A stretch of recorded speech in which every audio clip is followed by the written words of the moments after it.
2014년 7월 글로벌 누적 판매량 4천만 대를 돌파, 47년 동안 40초에 한 대씩 팔린 차, 전 세계에서 가장 많이 팔린 차, 모두 토요타의 코롤라가 세운 기록이다. 1966년 출시된 토요타는 코롤라로 소형차 시장에 첫 발을 내딛었다. 당시 일본의 소형 자동차 시장은 닛산의 써니, 마츠다의 323, 혼다의 시빅 등 경쟁이 치열했다. 이에 후발주자로 출발한 코롤라는 호주를 시작으로 북미 수출을 통해 돌파구를 찾았다. 하지만 1973년 1차 오일 쇼크가 찾아왔고 미국의 다우존스 지수는 940에서 1년 만에 600까지 하락한다. 이후 1979년 2차 오일 쇼크가 발생하고 원유 가격은 사상 최고가인 1배럴당 40달러까지 치솟게 된다. 이 시기에 많은 기업들이 도산하거나 사라져갔다. 특히 석유를 주 원료로 사용하는 자동차 시장이 가장 큰 타격을 입었다. 1970년대 석유 수출 기구가 원유 가격을 인상하고 석유 수출을 줄였습니다. 그러자 1배럴당 2.9달러였던 원유 가격이 3개월 만에 4배 이상 상승하게 됐는데요. 이것이 바로 오일 쇼크입니다. 이 영향으로 많은 기업들이 도산하고 말았습니다. 하지만 이 상황에서도 꾸준히 영향력을 넓히는 기업이 있었는데요. 바로 일본의 토요타입니다.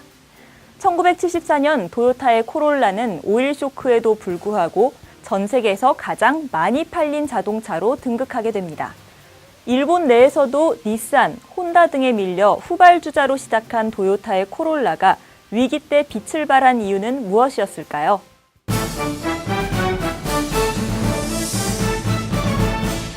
토요타는 닛산과 혼다에 비해 후발주자였다.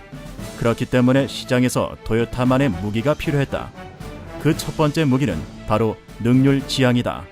능률 지향이란 생산성, 재료의 처리, 생산 기간의 최소화에 집중하는 것을 의미한다. 토요타는 재고는 악이라고 믿고 장기적인 능률 지향에 집중했다. 이를 기반으로 탄생한 생산 방식이 바로 Just in Time, GIT다. GIT는 간판을 사용해서 정보와 물건의 흐름을 일치시키는 시스템을 말한다.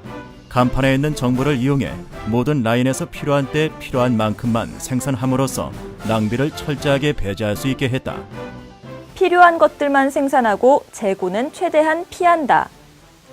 토요타는 JIT를 도입함으로써 기술력과 품질에 더욱 집중할 수 있었습니다. 이에 단기적인 이익에 타격을 받더라도 장기적인 성공을 추구하며 일관되게 기업을 이끌어 나갈 수 있었습니다. 하지만 모든 것을 자동화하던 1970년대 당시 토요타의 이러한 생산 방식이 얼마나 큰 차별점을 가져다 줬을까요? 토요타는 JIT 말고도 또 다른 무기가 필요했습니다. 토요타의 두 번째 무기는 바로 전문 인력 육성이다. 토요타는 지나친 관료제를 줄이고 전문 인력을 키웠다. 팀원은 어느 곳에나 투입 가능해야 한다. 토요타의 이러한 철학은 전문 인력 육성으로 발전했다.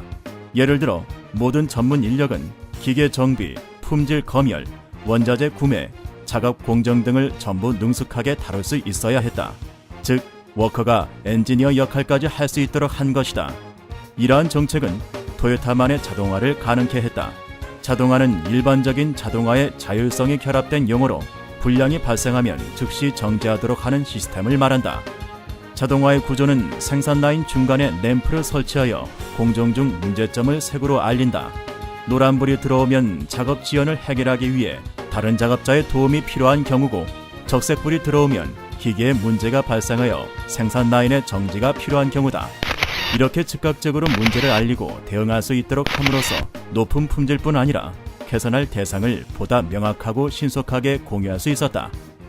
자동화를 도입하기 위해서는 공정을 지나치게 분업화하는 대신 한 사람이 여러 가지 작업을 처리하는 다능공화가 요구됩니다.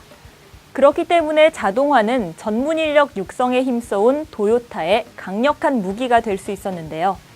토요타는 JIT와 자동화를 무기로 토요타만의 생산 방식, TPS를 구축합니다.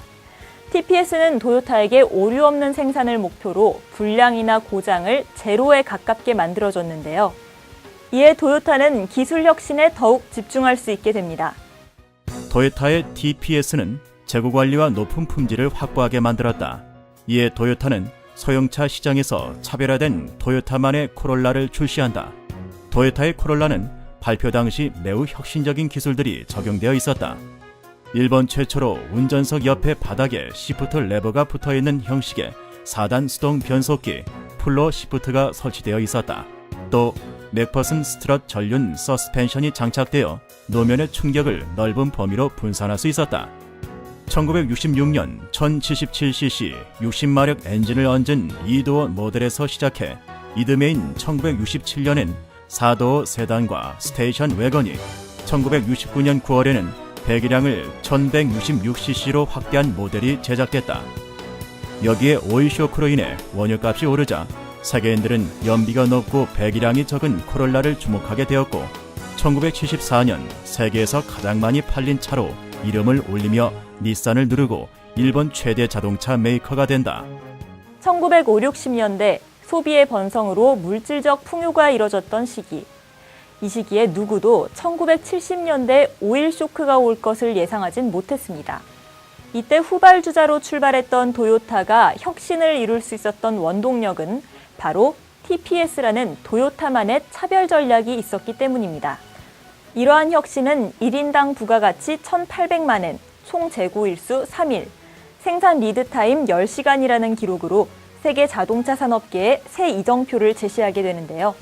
최근 중국 자동차 제조의 급격한 성장, 중국 전국만 도로 건설 사업 등으로 많은 전문가들이 중국의 장밋빛 미래를 예측하고 있습니다. 세계 경제 위기 가운데 중국 시장에서 기회를 찾고자 한다면 지금 토요타의 역사에 한 번 더 주목해보는 것은 어떨까요?